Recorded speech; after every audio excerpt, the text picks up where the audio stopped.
In Parshat Shavua, weekly Torah portion, and it's Parshat Devarim. Now, the way the Torah starts off, and this Parsha I'm going to start off, we did this last year, and the reason I know it's because I just went online to see what I spoke about last year, so it's good. But this is the reason that it does it. Ela Devarim, these are the words, Asher Diber Moshe al Kol Yisrael, that Moshe spoke to all of Israel, Be'eva HaYarden, at the other side of the Jordan, Midbar, in the wilderness, Arava, in the Arava, Mol Suf, opposite the Sea of Reeds, Bein Paranu, Bein Tofel, between Paran and Tofel, and Levan Chatzerot and Dizahav, and Levan Chatzerot, all name places, and Dizahav. There is no place called Dizahav. So what the Targum owner's uncle says is it's talking about the service of the Egel Zahav, the golden calf. Okay, if you look to the Unclos, it says V'al Debadu Be'egel Didahav. So it's talking. All these name places are places where we messed up. That's what everyone is. So, for instance, you have. It says. There's a lot of things. I'll just go through the place really quickly. But Midbar, and it's not talking about the Midbar that they were in, rather the wilderness. Why Ela Bishvil Ma? Because of what they caused. They angered Hashem when they said, "Who will give us? Rather, we should bring in death than to do what we're doing here." Okay, and then the Arava, that was because that was Baal Peor. That was into Baal Peor. Mol Suf, opposite the Yam Suf, was because it said, "Are there not enough grave sites in graves in Egypt that you brought us out here to die by the sea?" Between Paran and Tofel. So that was when the man fell, which was white. So that's Lavan, and they said, "Our souls are disgusted, tired with this horrible bread that you're giving us." And so that was another when they complained against God for nothing. And then with Midbar Paran, that was through the Meraglim. Chatzerot was the argument of Korach. And some people say they should have learned from what happened to Miriam. And then finally, Dizahav was he reproofed them on the egel that they made, and so on and so forth. So what's going on here? Moshe is telling them off in a very coded manner. And if anybody reading this will just say that the Torah is very nice and saying, okay, he was in this specific place, and that's it. So if anybody would know the history, though, they would know that something happened in each one of these places. Why did he do that? So Rashi explains, he spoke, first of all, to all of Israel, because if he would have, Rashi says, if he would have reproved them while some were in the marketplace, as it were, and others were in different places, so then the people would say to the others who heard Moshe speaking, "Oh, if I was there, I would have said blank. I would have retorted in such a manner." And so in order to avoid that, Moshe got everybody together and said, "Okay, so if you have anything to say to me, this is your big chance to refute what I'm saying." Okay, that's why he has to assemble all of Israel. Now, our scroll will go through a whole thing of the uniqueness of Deuteronomy. We did this last year, so I'm not going to run through it. I'm just going to summarize it, where it says, the whole question is, it says, these are the words that Moshe spoke to all of Israel. Why doesn't it say, and Hashem spoke to Moshe saying, speak to Bnei Israel, okay, and tell them these words. And So the answer that this is Moshe's words, is his last will and testament, as it were, 6 weeks before he dies. He's telling off the Jewish people. He's reminding them of the history. While there are new laws that will be presented here, still null, they were all received at Sinai. He's just giving them over. Some people further say that this is the beginning of the oral tradition, and all that happened was later, after he said it all, Moshe said to Hashem said to Moshe, write the words down just as you said it. So even though they were coming from Moshe, Hashem agreed to them and said, here's a dictation, write it down. So they became part of the Torah itself. Otherwise, the Torah would have ended with the story in the last book of in Bamidbar. That would have been the end, and this would have already been the oral tradition. The question you have to ask is why ArtScroll. He spends a whole introduction on this. Yeah. Why did he do that? And why did Hirsch, for that matter, go through an introduction? Although Rashi doesn't. Rashi has no interest to get into this. It's not a problem for Rashi. It's not a question of pshat. It's a question of why did suddenly we go from Vayidaber Hashem Moshe more, Hashem spoke to Moshe saying, blah, blah, to these are the words that Moshe spoke. And that's so the biblical scholars, critics, okay, they want to say, oh, see, this is proof that this was a different author. You have all the other books are written by different people anyway, but this came very late, and so on and so forth. And they'll prove it to you because it's even written differently. That's what they want to argue, okay? I guess if I'm in the world of biblical scholarship, for all those people out there who are listening, I guess, any lie is better than none, so why not? But it's a fallacious argument. But yet, ArtScroll and others have felt important because Hirsch was the first dealing with biblical scholarship. That's why he has to go on the long thing. And I was rereading it this week before, preparing for class. And I realized that's probably what is driving ArtScroll to introduce this to the world.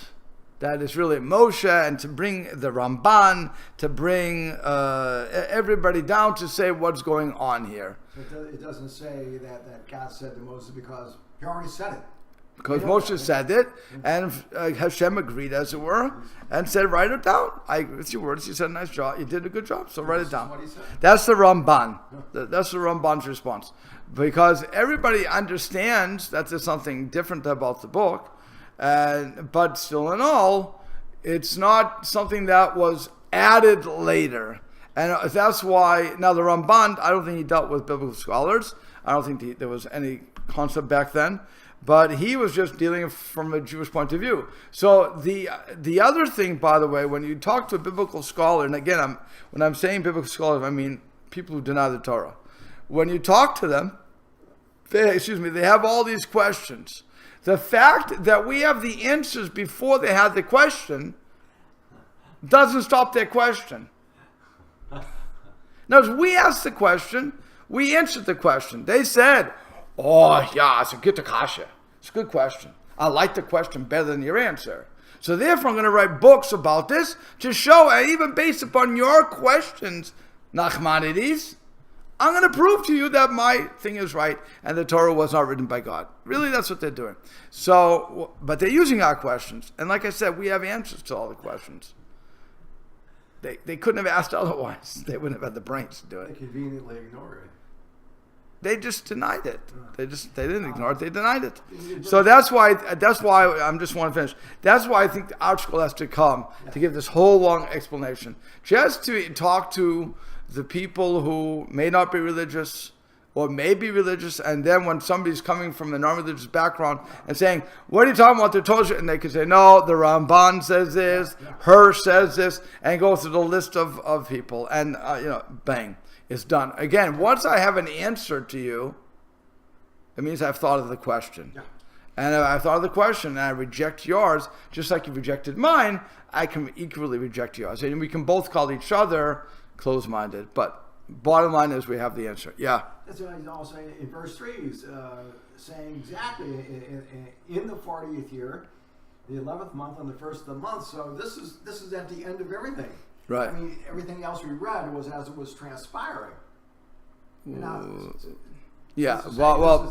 I'm not sure that Moshe, he didn't write down as was it transpiring. He wrote it down over the 40 years, but right. In the sequence. Correct. Or sometimes we were told that something. Correct. But I mean, as basically the story. Tell me if I'm wrong. The story up to now has been told as it unfolded. Right. And here Moshe's going right. In this parsha, and into next parsha a little bit, we hear the recap. It's I think in so already V'etchanan is going to start giving the new stuff, but he'll repeat the 10 Commandments there next week, so on and so forth. But it's like I said, that's what's going on. But that's why, because normally an art scroll is coming from the author, the editors. I normally don't want to bring up things that would get people thinking the other way. Yeah. So to already preempt this concept, they're already answering the question before it was even asked, and explaining why the question needed to be asked. So that, like I said, it was an interesting. If you read it, I always advise reading, reviewing. That's how you learn everything. You review it over and over again, but you'll see that's. I have to assume that's where they're coming from. This year, when I was reading, I said, "Why are they bothering me? Why are they bothering the reader with this? It doesn't make sense. Just go with what Rashi's saying. Rashi doesn't go into this. The Ramban does. Again, the Ramban, like I said, he's 1200. Hirsch, which is 1700, 1800, 600 years later, he decides to address it for different reasons. But they're all coming up with the answers. Okay? Whatever. Like I said, I just wanted to give that over to you. And you can either reject it, you can accept it, that's up to you. Then it was the second verse. It says, let's just get the timeline here. Achad Asar Yomei Chorev. They were 11 days from Chorev, and it was Derech Har Seir, on the road to Har Seir, the Mount Seir, Ad Kadesh Barnea, until Kadesh Barnea. So again, what are these places holding for? He says, Moshe told them, see what you've caused. Ein lachem derech, there's no, you only have a short way from Chorev to Kadesh Barnea, like the way it is, the amount of distance to Har Seir. It's only 11-day distance, and you have been walking around and you were made that journey in 3 days. Why? How does he prove it? Because on the 20th of Iyar, you traveled from Chorev, as it says. It was in the second year, on the second month, in the 20th day of the month.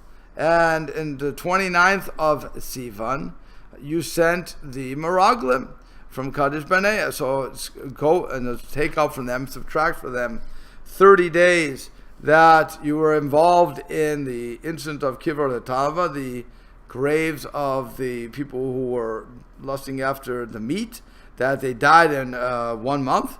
So it took 30 days. And the 7 days that they made in Chatzerot, because they had to wait for Miriam to heal up. Okay, so that's already 37 days. You'll find that there was only 3 days that they did the whole travel. So the travel would have taken really 11 days. But because Hashem wanted to hurry them up, he gave them pizza derech, as it were, time warp. He made it in 3 days. Why did he do this? Because the divine presence was pressing on their behalf. He wanted to push them, so to hurry them to enter into the land. So really, you were at most 11 days, but really within 3 days of entering the land 38 years ago. And because you messed up, so you've been going around this mountain for 40 years. That's what he says to them. That's why, again, all the name places he has to give. He's giving them rebuke. And then it says, Vayi ba'arbim shana, it was in the 40th year, Vashti asar chodesh, in the 11th month, on the first day of the month, Rosh Chodesh. So where are we? We are at the 11th month is, not Kislev, what was it? The month before Adar. Pesach being the first month. Pesach is the first month, so Adar is the 11th, the 12th. So I'm losing my months here. But the month, we have 6 weeks. Basically 6 weeks. Because he dies 7th of Adar. Zayin Adar, he dies.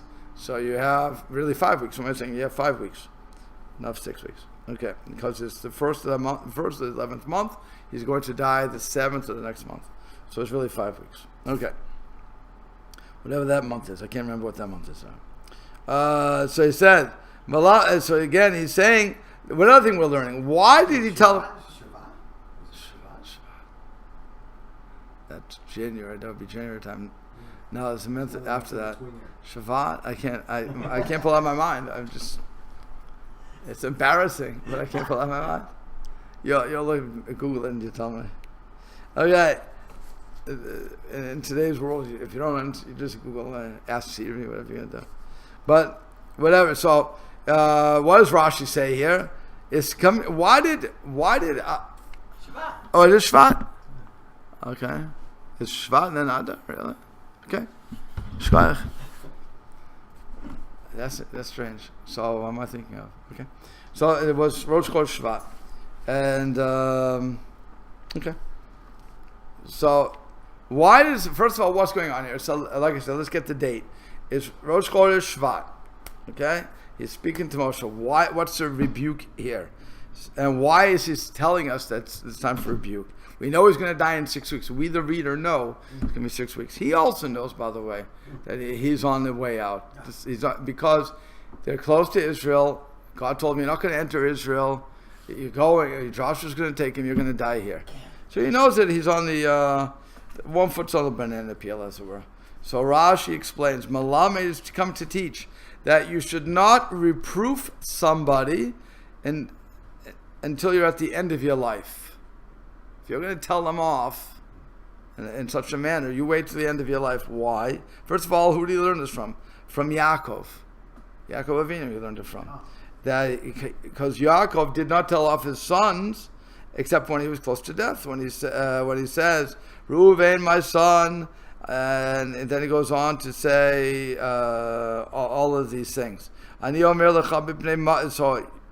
I will say to you, why didn't I reprove you all of these years, so that you would not leave me and attach to my brother Esav?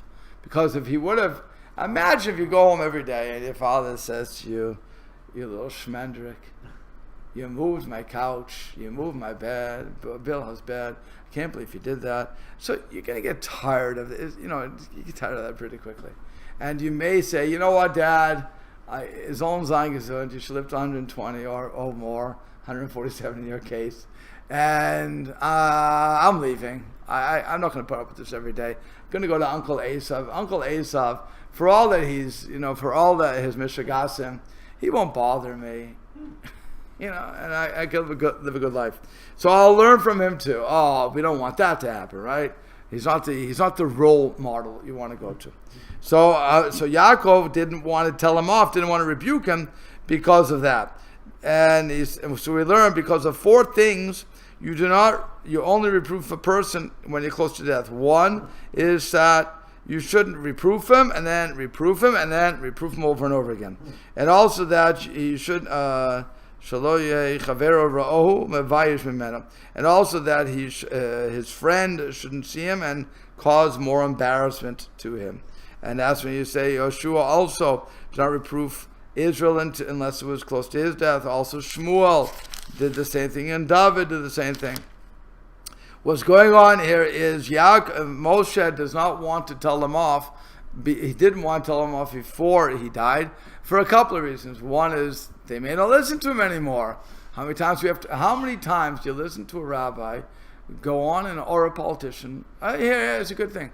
How many times can you listen to Glenn Beck tell you the world's coming to an end, that the economy is going to bust, that the stock market is going to crash, and that goldline.com or the foodplace.com, and it's going to be horrible. I don't know how people can live in. I don't know how your son-in-law will put up with as a news junkie to watch the news. It's the most depressing thing in the world, really. If I have to watch news, I'd rather watch, what's his name, the president, Trump, tell me how good the world is going, because he's not a big guy. The jobs are getting great. This is going good. Blah, blah, blah. Obama was the exact opposite. Oh, it's horrible. People are no good. Our economy is busting. The world's going to flood. Al Gore, the world's flooding. Is going to be flooded by 2000. He was wrong by, I guess, a long way.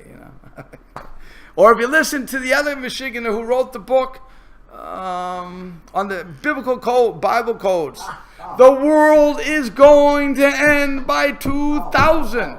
Another one that was off. Yeah. We have the book here. He says 2000. In the 1970s, all top scientists. By 2001, the world Right. will be frozen. That's it. Frozen. You listen to all these people, you get tired. Who listens anymore? What? The Jehovah's Witnesses do that. Yeah. So you don't listen. You say, Fine. So Moshe didn't want to fall into that category. If he would have been the gloom and doom guy, so you're never going to improve. I mean, think about it. You listen to the preachers on TV, and they tell you, you're going to hell, going to hell, going to hell. How many times do I have to hear that? Oh, see, I'm going to hell, so I'll be with my friends. Leave me alone already. Okay, so you don't want to hear that. So that's why Moshe doesn't want to reproof them every time he sees them. He waits till he comes to the end. When he knows it's at the end, so you have to give him it's his last chance. Now he also says, when does he wait for? Acharei, next pasuk. Did I finish that pasuk? Yeah, so he's telling him off. Like all that Hashem had commanded him to do. Now, what did he do? Next pasuk is a very important pasuk here. After he had smote Sichon, the king of Amorites, that lived in Cheshbon, and we have to hear all this again. We had Og Melech Bashan, and also Og, the king of Bashan, that was living in Ashur Bedrei. And both. So what happens? Why we have to hear after? It's emphasizing after he was killed. After he killed them. So Amma Moshe. Rashi explains that Moshe said to them, if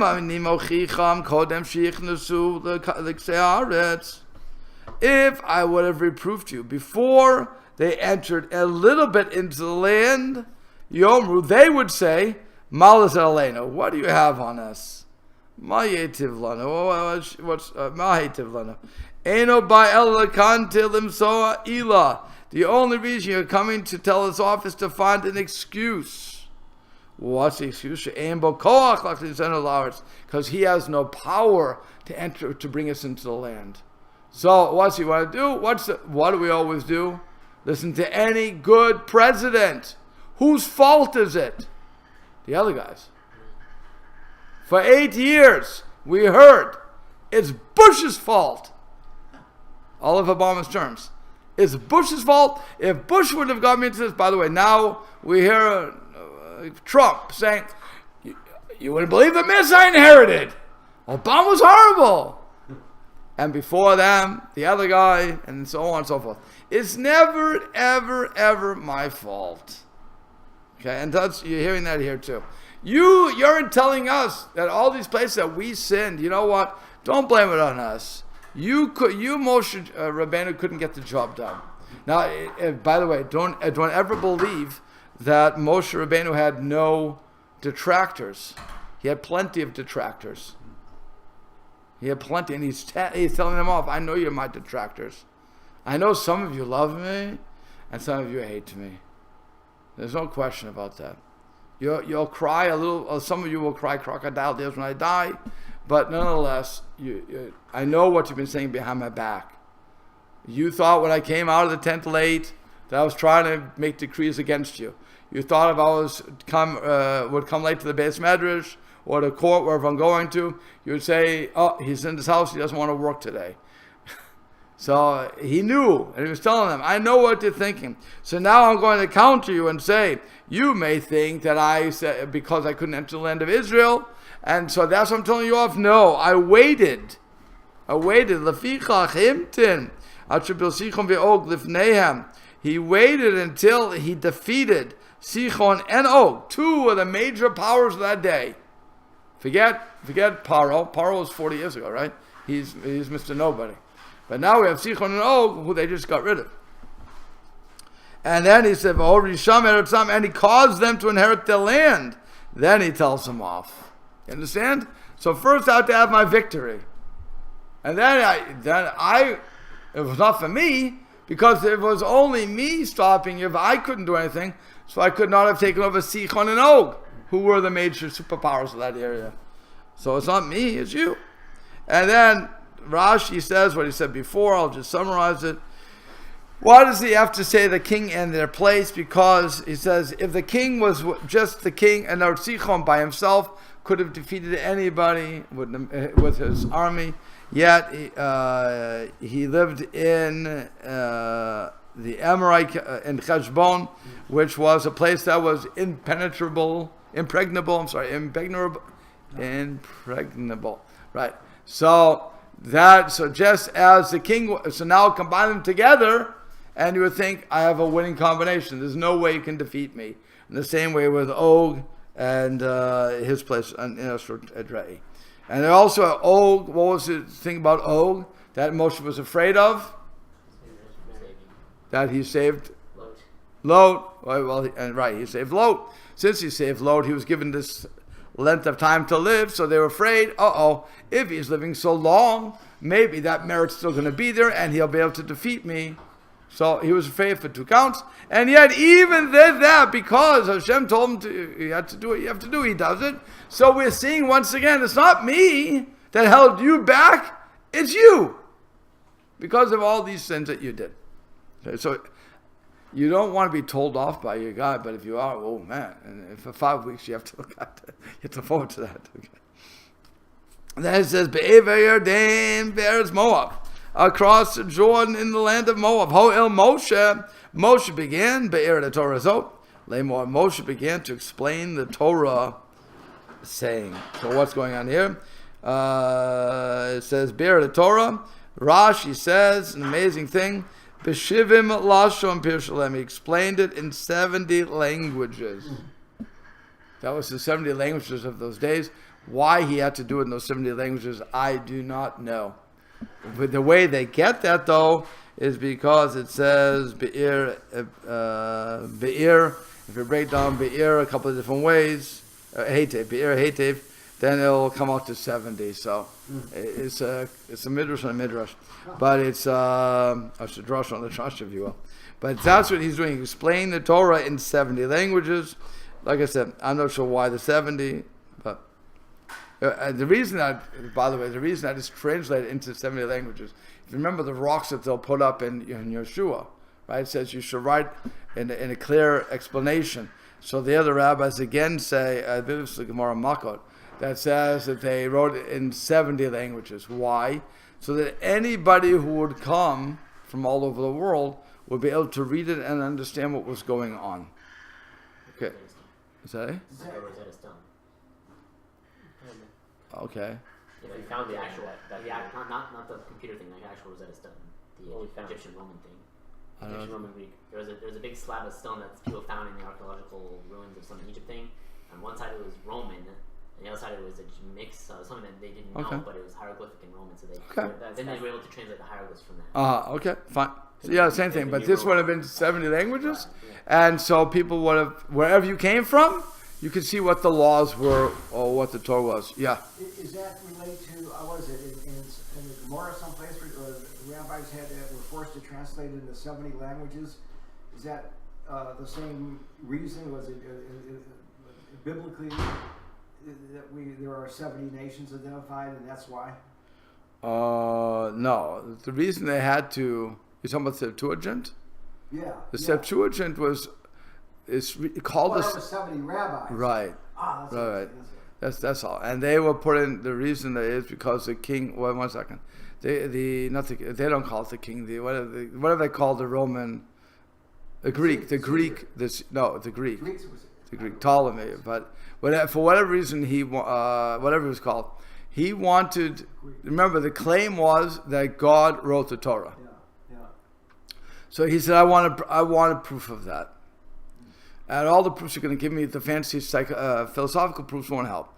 I want to prove it. So I'm going to get 70 of you geniuses, and all 70 rabbis. I'm going to put you in 70 different rooms. You're going to have, I'm not torturing you, but I'm locking you away. And you're going to translate the entire Torah, 5 books, translate the whole thing. Into Greek. And he said, if you all come up with the same interpretation, the same translation, so I'll know it's from God. If you all come up with your own interpretation, so I'll know it's not. It's that simple. It's that simple. If they each understand each Hebrew word the same way, closely, the translation should be the same. Correct. And therefore, then I'll know the Torah from God. Wow. But if not, we all know this from the Hebrew class that we're taking. That translation sometimes can mean one or the other. It's multiple meanings to a word, right? Like anything. So they all came out with the same translation, and voila, the guy said, "Oh, it really is from God," and so on and so forth. Fine.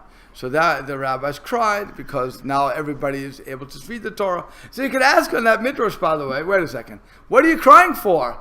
It was written down a long time ago. Yeah. Okay. It's a good kasha on the midrash. I don't know. I'm sure people have asked the question, but I don't know enough yet. Yeah, you were. I'm sorry.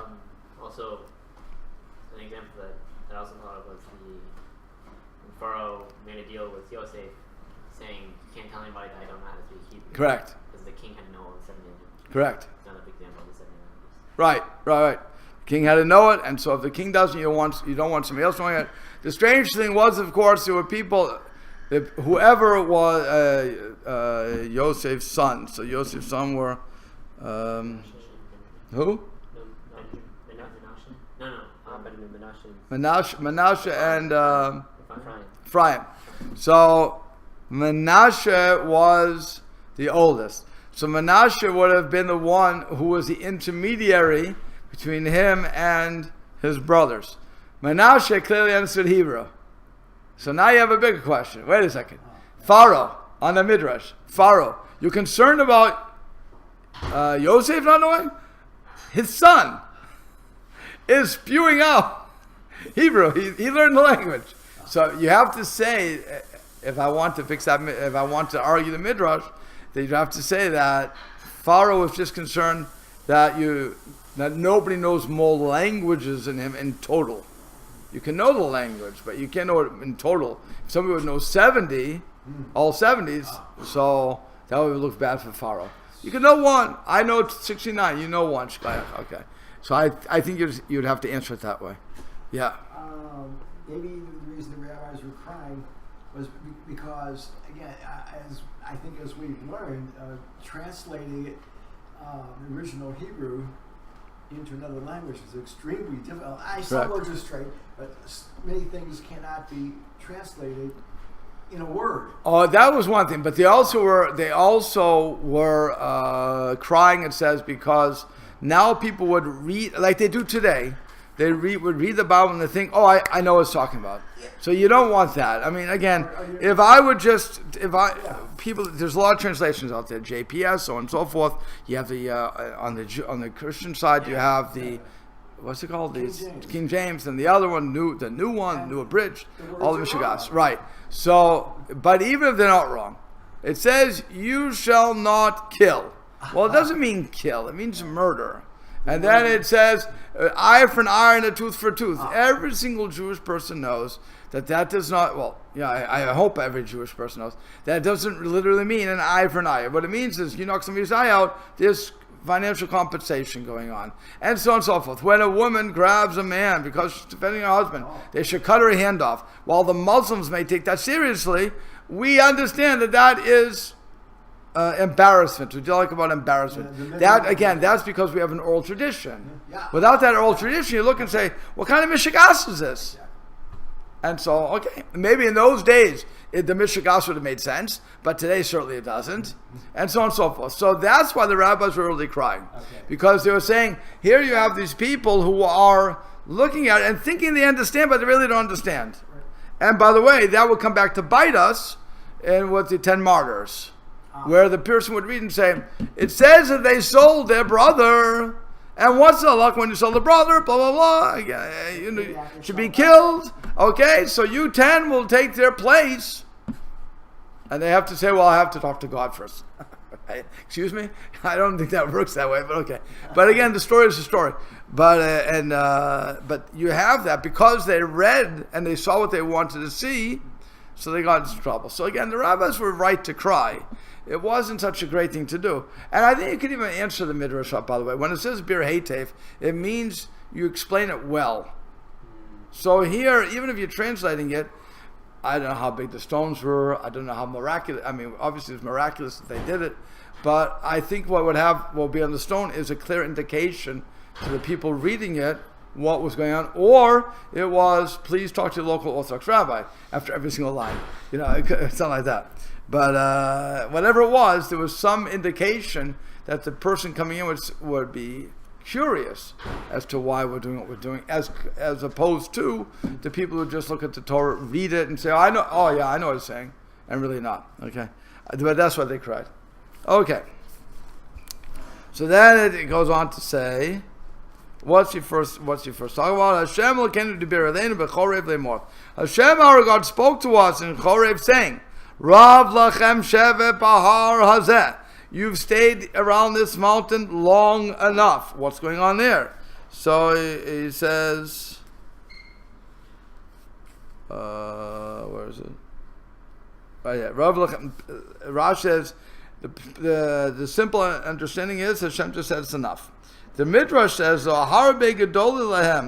have a lot of reward here that you stayed at this mountain. Why?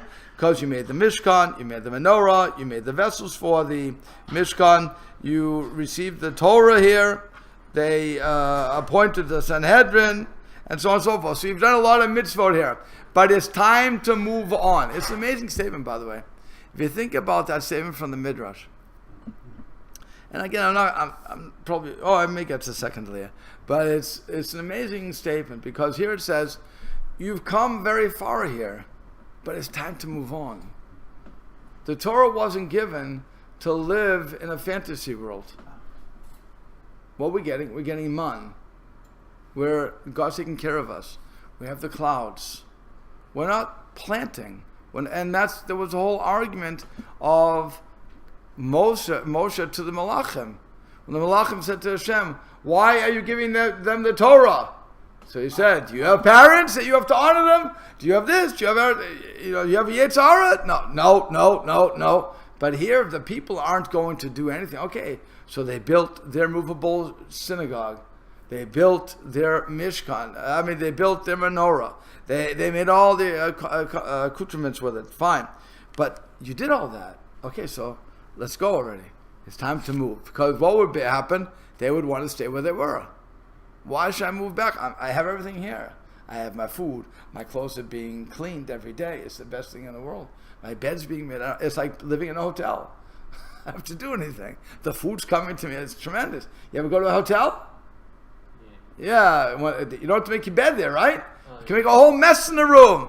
You take a shower. You throw. And there, it's a crazy. I never understood this. They train you to be a slob. They say if you want your stuff clean, leave it on the floor. So what kind of message is that to everybody? But okay, fine. So you learn, throw it on the ground to face the place. Okay, I never will understand that. But it's easy to understand. If it's hung up there, it's on purpose. It's very purposeful. If it's on the floor, it's obviously dirty. But if the person's coming in and they see on the back of the door, take it off. Give me a new one. Right. What do you leave? What do you bother me for? I'm in a hotel. I don't want to deal with it, and I don't want to make my bed. I don't want to do anything. I want you to fix everything up and leave me alone. I'm not telling you to change my sheets every day, but certainly my towels. If you see something used, replace it.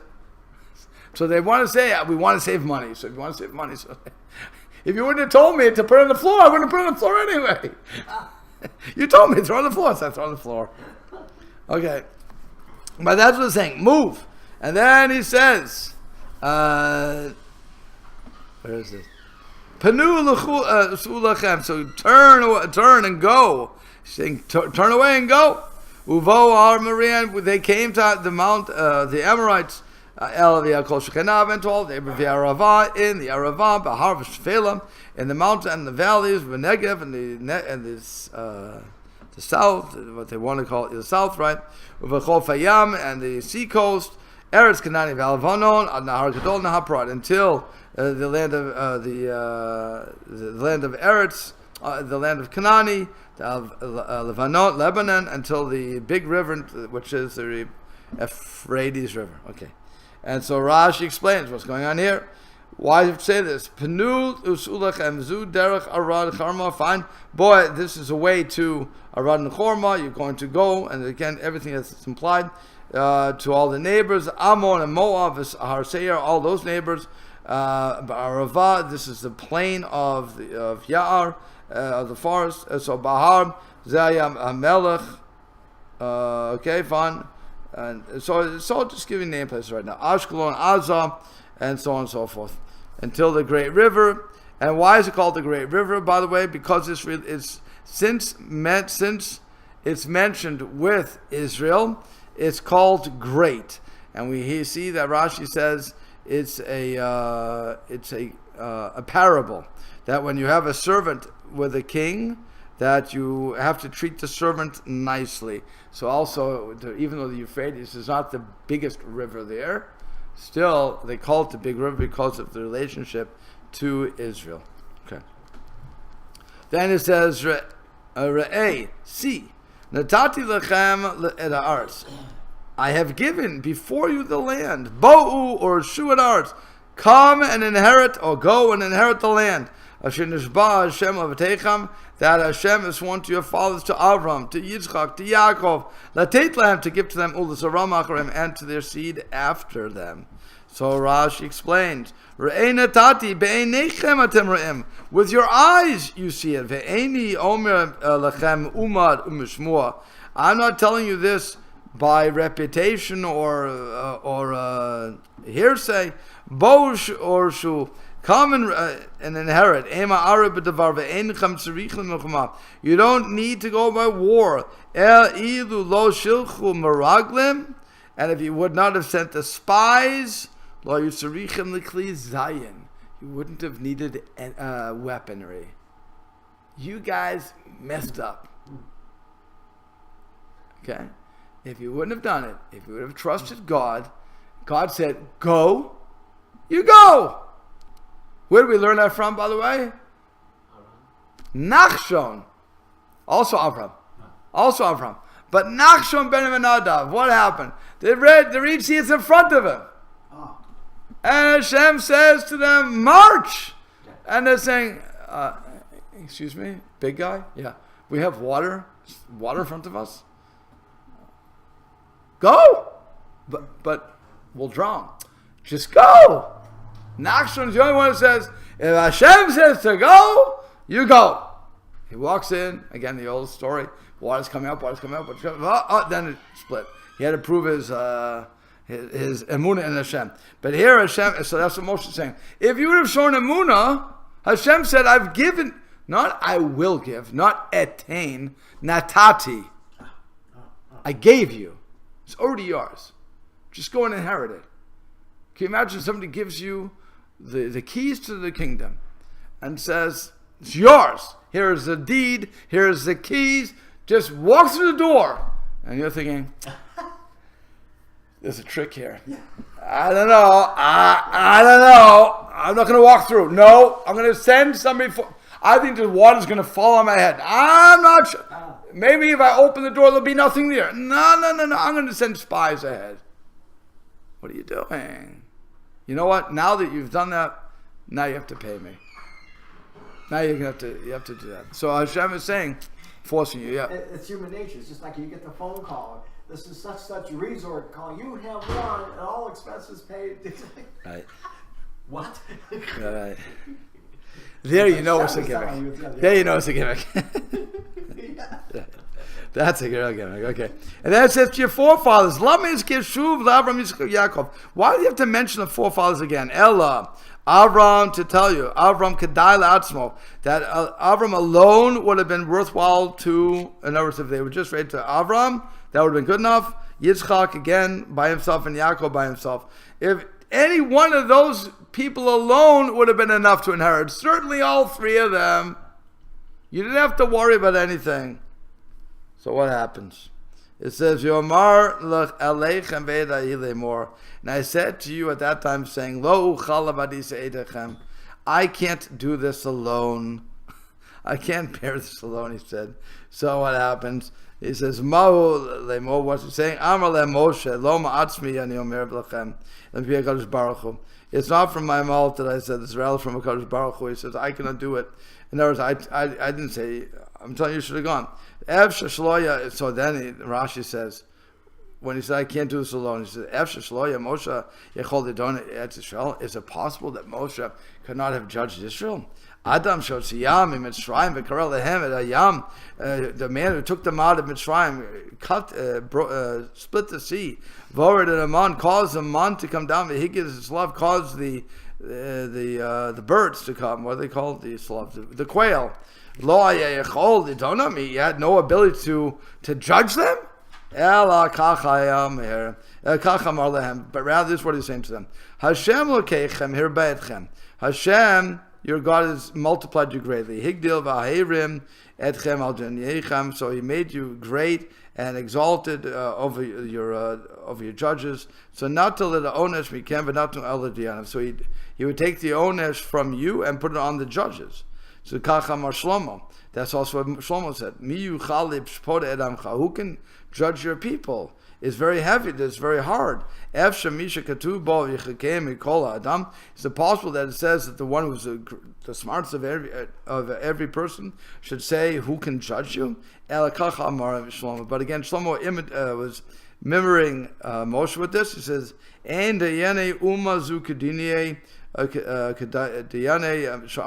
our judges not like their judges. Why? If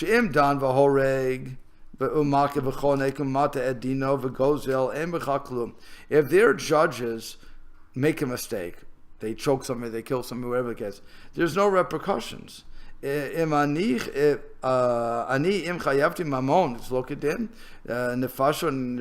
I cause you to, if I do something to you that's not proper, in other words, even though I made a mistake, Hashem's going to come to me. Hashem's going to come to me. So, it's not worthwhile. He doesn't want to judge people like that. Okay? Ooh. But, and so, just last pasuk. Let me just finish the pasuk here. And it says, Ani Hashem lokeichem here b'achem. Hashem, your God, has made you multiple.